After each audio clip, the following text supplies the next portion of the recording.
Hello दोस्तों, मैं doctor Pradeep Kumar आप सभी के बीच में आज मध्य प्रदेश सामान्य अध्ययन सहायक प्राध्यापक परीक्षा 2025 का प्रैक्टिस सेट संख्या 1 लेकर उपस्थित हुआ हूं, जिसमें 20 चुनिंदा जो महत्वपूर्ण प्रश्न हैं, उनको आज हम लोग यहाँ पर देखेंगे। तो चलिए देखते हैं। पहला प्रश्न है, मध्य प्रदेश के छिंदवाड़ा जिले को की पातालकोट घाटी में कौन सी विशेष पिछड़ी जनजाति सदियों से निवास कर रही है, जिसे 1981 की जनगणना में जंगलियों के भी जंगली कहा गया है। तो इसका जो उत्तर हो जाएगा वो क्या हो जाएगा? अगर हम लोग देखें तो इसका जो उत्तर होगा वो हो जाएगा भारिया जनजाति। कौन सी हो जाएगी? भारिया जनजाति। अब इसमें क्या चीज है कि पातालकोट घाटी के धरातल से लगभग 790 कितना हम लोग ध्यान रखें 790 गहरी घोड़े की नाल के आकार की घाटी है। कैसी है? घोड़े की नाल के आकार की। पूछा जा सकता है कि जो आपकी ये घाटी है पातालकोट घाटी वो किस प्रकार की घाटी है? तो घोड़े के नाल के आकार की घाटी है और यहाँ भारिया जनजाति के लोग मुख्य रूप से भरनोती बोली बोलते हैं। अब देखिए भारिया जनजाति है, उसकी अगर बोली पूछ ली जाए तो कौन सी होती है? भरनोती होती है। कौन सी होती है? भरनोती जो है इनकी बोली होती है। और ये जो खेती करते हैं वो किस नाम से करते हैं? दहिया नाम से जो है ये खेती करते हैं। तो ये जो है कुछ बिंदु हैं जो आप लोग देख लीजिएगा। चलिए इसी क्रम में अगला प्रश्न देखें कि मध्य प्रदेश के उत्तर पश्चिम जिलों श्योपुर, मुरैना, शिवपुरी में निवास करने वाली अत्यंत पिछड़ी जनजाति कौन सी है, जिसके अत्यधिक कुपोषण के कारण श्योपुर जिले को मध्य प्रदेश का इथियोपिया कहा जाता है? तो ये प्रश्न मूल रूप से अधिकतर छात्राओं को बड़े ही आसान तरीके से आ जाएगा। यह कौन सी हो जाएगी? सहरिया जनजाति। सहरिया जनजाति का निवास स्थान को क्या कहा जाता है? सहराना। मतलब इनके जो निवास स्थान को है वो क्या कहा जाता है? सहराना कहा जाता है। और इसके जो मुखिया होते हैं उसको क्या कहा जाता है? पटेल कहा जाता है। और इन्हें इस जो समुदाय को है वो जड़ी बूटियों की बहुत जानकारी होती है और इनका जो नृत्य होता है वो कौन सा होता है? लहंगी नृत्य होता है। तो ये के जो बिंदु हैं जो हम लोग ध्यान रखें। इसी क्रम में अगला प्रश्न देखें। अगला प्रश्न है कि भील जनजाति द्वारा होली के अवसर पर मनाया जाने वाला सुप्रसिद्ध भगोरिया उत्सव मुख्य रूप से कितने चरणों में संपन्न होता है? तो अगर हम लोग देखें तो कितने चरणों में संपन्न होता है? तो यहाँ पर जो है आपका हो जाएगा सही उत्तर 3 चरण में। अब भगोरिया जो उत्सव है वो कितने 7 दिनों तक तो पहले चलता है, ये हम ध्यान रखें। और जो ये 3 जो मुख्य चीज है तो इसमें सबसे पहला क्या है? गुलालिया है। मतलब शुरुआती 2 दिनों तक गुलालिया के तौर पर इसको जो है क्या करता है? किया जाता है, मनाया जाता है। ठीक है? फिर दूसरा जो है वो है गोल गधेड़ो। क्या है? गोल गधेड़ो। और फिर हम लोग तीसरा अगर देखें तो हो जाएगा उजाड़िया। क्या हो जाएगा? उजाड़िया। तो इस तरीके से इसके क्या होते हैं? 3 चरण होते हैं। कौन-कौन से होते हैं? गुलालिया, गोल गधेड़ो और उजाड़िया। ठीक है? अगला क्रम हम लोग देखें इसी क्रम में। अगला प्रश्न है, बैगा जनजाति द्वारा विवाह के अवसर पर बारात के स्वागत के समय कौन सा पारंपरिक लोक नृत्य मुख्य रूप से किया जाता है? फिर से ध्यान से पढ़ें। बैगा जनजाति द्वारा विवाह के अवसर पर बारात के स्वागत के समय कौन सा पारंपरिक लोक नृत्य मुख्य रूप से किया जाता है? तो कौन सा लोक नृत्य किया जाता है? हम लोग देखें तो ये किया जाता है कौन सा नृत्य? परधौनी नृत्य। कौन सा नृत्य है? परधौनी नृत्य। इसको अगर हम देखें तो बैगा जो जनजाति है ये अत्यंत पिछड़ी जनजाति है और इनके जो मुख्य नृत्य होता है वो कैसा होता है? हाथी का रूप धारण करता है और इसमें कर्मा और बिरमा नामक भी जो 2 नृत्य महत्वपूर्ण होते हैं। इसी क्रम में अगला प्रश्न देखें। अगला प्रश्न है, मध्य प्रदेश की किस जनजाति में दूध लौटावा विवाह प्रथा प्रचलित है, जिसके तहत ममेरे या फुफेरे भाइयों बहनों में विवाह संपन्न कराया जाता है? तो इसमें कौन सा है कि दूध लौटावा, तो किस जनजाति समूह का है? तो ये है मुख्य रूप से किसका? गोंड का, गोंड जनजाति समूह का। इसमें क्या हो जाता है कि दूध लौटावा के अलावा इसमें लमनाई मतलब सेवा विवाह और पठौनी विवाह भी अत्यंत प्रसिद्ध हैं। ठीक है ना? तो जो दूध लौटावा है वो मूल रूप से किसका है? गोंड समुदाय का। इसी क्रम में अगला देखें कि पाताल पानी रेलवे स्टेशन और भंवर कुआं चौराहे का नाम हाल ही में किस अमर जनजाति क्रांतिकारी के सम्मान में बदला गया है, जिन्हें इंडियन रॉबिन हुड कहा जाता है? क्या कहा जाता है? Indian robin hood. तो हम लोग देखें इंडियन रॉबिन हुड किसको कहा जाता है? आप सभी को मालूम होगा, ये कहा जाता है टांट्या भील को। ठीक है? अगर हम इसी में दूसरी चीज अगर ध्यान दें कि टांट्या भील को तो क्या कहा जाता है? इंडियन रॉबिन हुड कहा जाता है। लेकिन जो भीमा नायक हैं, भीमा नायक को क्या कहा जाता है? इन्हें निमाड़ निमाड़ क्षेत्र का जो है रॉबिन हुड कहा जाता है। पूछा जाए किसके? निमाड़ क्षेत्र का रॉबिन हुड कौन है? तो भीमा नायक हो जाएंगे। और इंडियन रॉबिन हुड कौन है? तो आपका कौन हो जाएगा? टांट्या भील जी। अगला प्रश्न देखें, विंध्य क्षेत्र रीवा सीधी सतना में मुख्य रूप से निवास करने वाली कोल जनजाति के पारंपरिक पंचायत प्रमुख को किस नाम से जाना जाता है? किसको? पंचायत प्रमुख। तो पंचायत प्रमुख को किस नाम से जाना जाता है? तो अगर हम लोग देखें तो किस नाम से जाना जाता है? ये जाना जाता है गोटिया नाम से।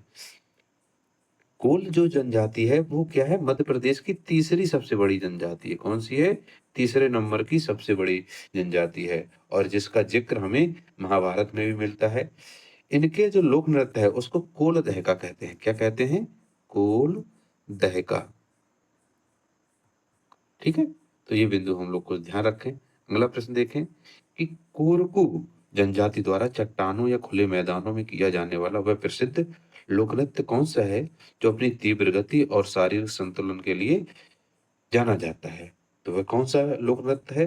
तो वह हम लोग ऑप्शन में देखें तो चरकोरा नृत्य, परधौनी नृत्य, भगोरिया नृत्य और मटकी नृत्य। इनमें से कौन सा नृत्य हो जाएगा? तो यह हो जाएगा चरकोरा नृत्य। कौन सा हो जाएगा? चरकोरा नृत्य, चटकोरा नृत्य। कोरकू का जो मुख्य रूप से अर्थ होता है वो क्या होता है? मानवों का समूह। और ये मध्य प्रदेश के दक्षिणी जिलों में, दक्षिण जिले में समझ लीजिए जैसे बैतूल है, कहाँ कहाँ पर?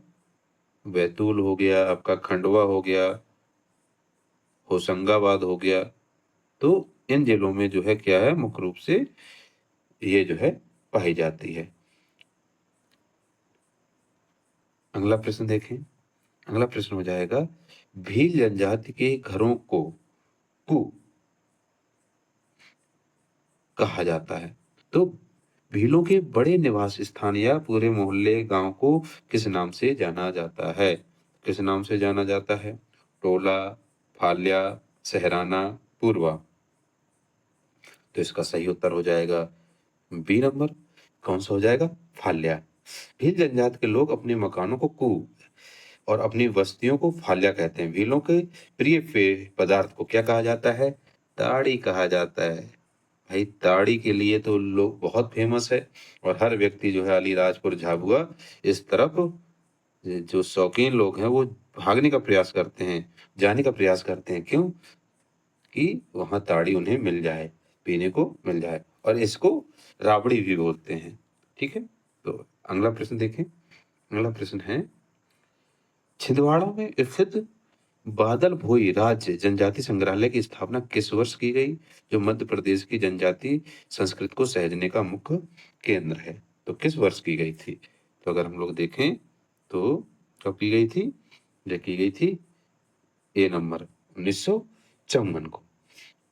1997 में हम लोग ध्यान रखें, 1997 में इसका नाम बदलकर अमर जनजाति स्वतंत्रता सेनानी बादल भोई के नाम पर रखा गया था। ठीक है ना। अगर हम लोग देखें कि जनजातीय अनुसंधान संस्थान कहाँ पर है, कौन सा, जनजातीय अनुसंधान संस्थान, तो वो कहाँ पर है, भोपाल में है। ठीक है, तो ये बिंदु भी हम ध्यान रखें। अगला क्रम देखें, प्रश्न नंबर 11। तो प्रश्न नंबर 11 क्या है कि गोंड जनजाति की उस प्रसिद्ध विवाह संप्रदाय को क्या कहा जाता है जिसमें वर वधु के घर रहकर ससुर की सेवा की जाती है और विवाह का खर्च उठाया जाता है। तो देखिए इस पर हम लोग वैसे पहले भी चर्चा कर चुके हैं और ये प्रश्न एक तरीके से सरल हो गया है। तो कौन सा हो जाएगा, लमनाई विवाह या सेवा विवाह। ठीक है, इसमें क्या है कि गोंड जनजाति में जब वर पक्ष वधु मूल्य चुकाने में असमर्थ होता है तो वह ससुर के यहाँ रहकर शारीरिक श्रम द्वारा उसकी भरपाई करता है। इस प्रथा के तहत रहने पर वह वर को स्थानीय भाषा में लमानिया या घर जमाई कहा जाता है। ठीक है ना। हाँ, अगला प्रश्न है कि भील जनजाति के प्रमुख देवताओं में से एक राजा पंथा का संबंध निम्नलिखित में से किस मुख्य प्रतीक से माना जाता है। तो किस प्रतीक से माना जाता है, तो यह माना जाता है आपका घोड़ा या सवारी से। क्या है, राजा पंथा भील जनजाति के अत्यंत पूजनीय देव हैं। कौन से, राजा पंथा। भील संस्कृत में मन्नत पूरी होने पर मिट्टी या लकड़ी के घोड़े अर्पित करने की अनूठी परंपरा है।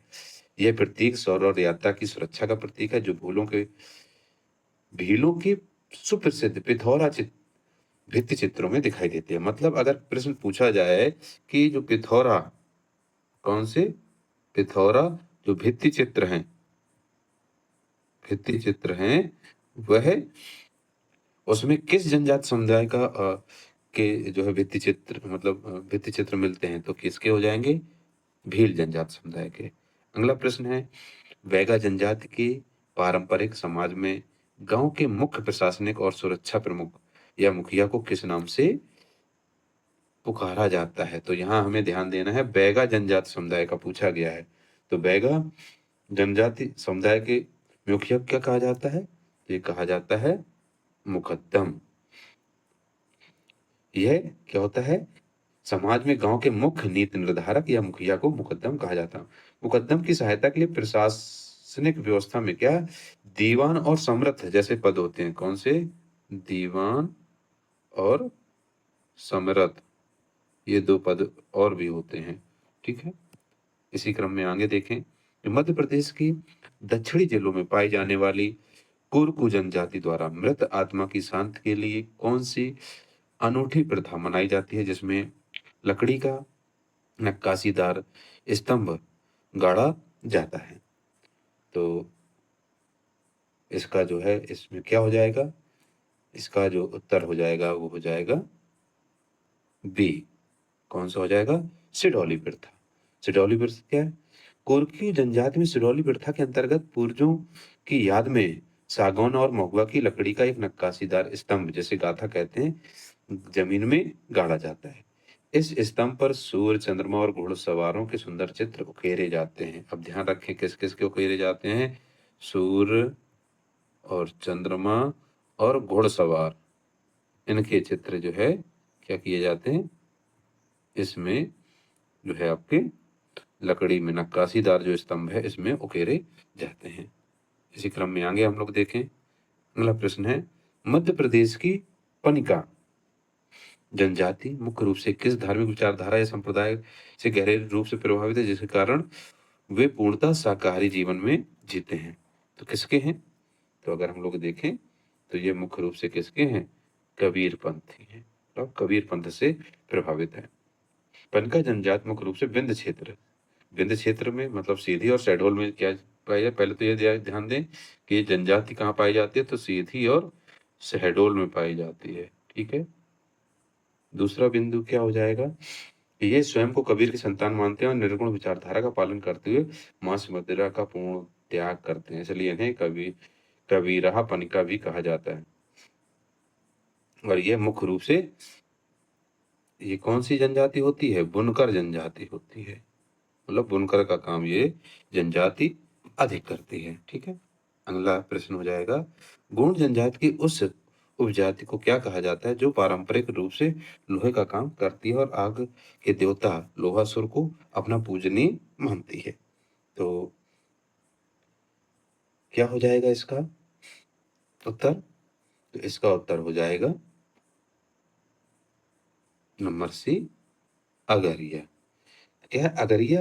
गोंडों की वह उपजाति है जो लोहे को पिघलाकर औजार बनाने का काम करती है। इसके प्रमुख देवता लोहासुर हैं, जिसका निवास धधकते हुए कोयले की भट्टियों में माना जाता है और इन्हें काली मुर्गी की भेंट चढ़ाई जाती है। मतलब इनकी जब पूजा होती है तो किनकी? काली मुर्गी, काली मुर्गी।